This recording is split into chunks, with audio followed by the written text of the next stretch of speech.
आओ बच्चों, अब हम पढ़ेंगे माइक्रोगैमेटोजेनेसिस के बारे में। या जो मेल गैमेटोफाइट होता है, नर युग्मकोद्भिद होता है, उसका विकास कैसे होता है। मैंने तुमको यहाँ पर जो पोलन ग्रेन है, इस पोलन ग्रेन या जो परागकण होता है उसके स्ट्रक्चर के बारे में बताया। देखो, जब जो पोलन मदर सेल होते हैं, जो पोलन मदर सेल है, मदर सेल में जो कंडीशन होती है वो डिप्लॉइड होती है।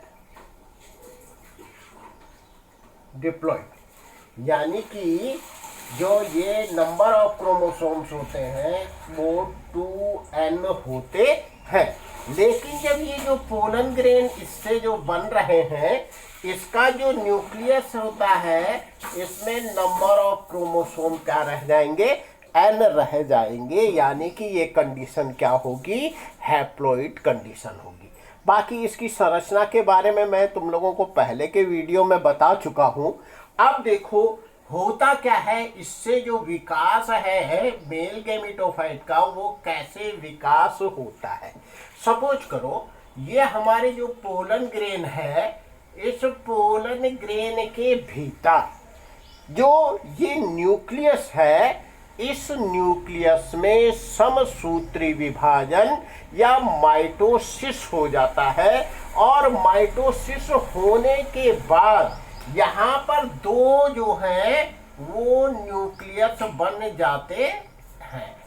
एक बड़ा बनता है और एक क्या बनेगा, छोटा न्यूक्लियस बनता है। ये जो बड़ा वाला है इसे हम कहते हैं, ये क्या है, वेजिटेटिव या वर्धी न्यूक्लियस यानी केंद्रक। और जो ये छोटा है ये है जेनरेटिव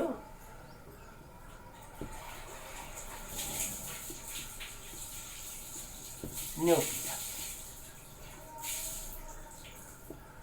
या जिसको हम जनन केंद्रक कहते हैं। अब देखो इसके बाद जब परागण की क्रिया होती है, परागण की क्रिया से तात्पर्य है कि जो परागधानियां हैं उनसे पराग कणों का या पोलन ग्रेन्स का निकल करके किसी भी माध्यम से, बहुत सारे माध्यम है। जब मैं परागण की क्रिया तुमको बताऊंगा, या जिसको इंग्लिश में पॉलिनेशन कहा जाता है, जब मैं तुम उसको हम डिस्कस करेंगे तो वहाँ पर तुमको बताया जाएगा कि किस किस माध्यम से परागण की क्रिया हो सकती है। तो ये परागण की क्रिया होती क्या है, फिलहाल इतना तुम यहाँ पर समझ लो। परागण की क्रिया का मतलब है कि एंथर से पराग कणों का निकल करके स्त्री के सर की वर्तिकाग्र तक पहुंच जाना, वह परागण या पोलिनेशन कहलाता है। तो देखो यहाँ पर क्या होगा, जब पोलिनेशन हो जाएगा तो पोलिनेशन होने के बाद वर्तिकाग्र पर कौन पहुंच गए, ये पोलन ग्रेन्स पहुंच गए। जब पोलन ग्रेन्स वर्तिकाग्र पर पहुंच जाते हैं तो जहां पर ये जर्मपोर होती है, जो जर्मपोर है, उस जर्मपोर से अब वर्तिकाग्र पर शर्करा है, अन्य पोषक तत्व है, उनका अवशोषण ये परागकण करते हैं। और जो ये वेजिटेटिव न्यूक्लियस है, अब यहां पर क्या होगा कि ये वेजिटेटिव न्यूक्लियस जो है ये ट्यूब न्यूक्लियस की भांति व्यवहार करेगा।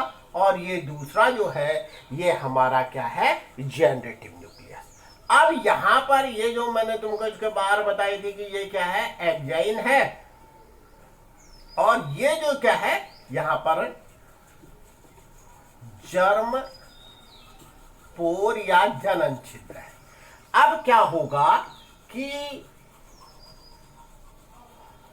यहां पर ये जो क्या था, जनन छिद्र था, ये जनन छिद्र के पास से जो ये पोलन ग्रेन की वाल है, ये वाल रप्चर हो जाती है। और रप्चर होने पर ये जो क्या था, ये जो वेजिटेटिव न्यूक्लियस था ये अब किसकी भांति काम कर रहा है? ट्यूब न्यूक्लियस की।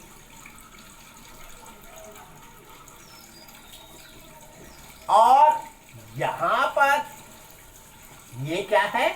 ये हमारा जनरेटिव न्यूक्लियस है। अब ये क्या डेवलप हो गई? इस पे ये डेवलप हुई पोलन ट्यूब। अब फिर इससे क्या होगा? ये पोलन ट्यूब है, ये बढ़ती चली जाती है और जो यहां पर ये मेल न्यूक्लियस है इसमें सूत्री विभाजन हो जाता है। सूत्री विभाजन होता है तो सूत्री विभाजन के फलस्वरूप यहां पर ये दो न्यूक्लियस बने, ये मेल न्यूक्लियस या नर केंद्रक कहलाते हैं, ये ट्यूब न्यूक्लियस होता है।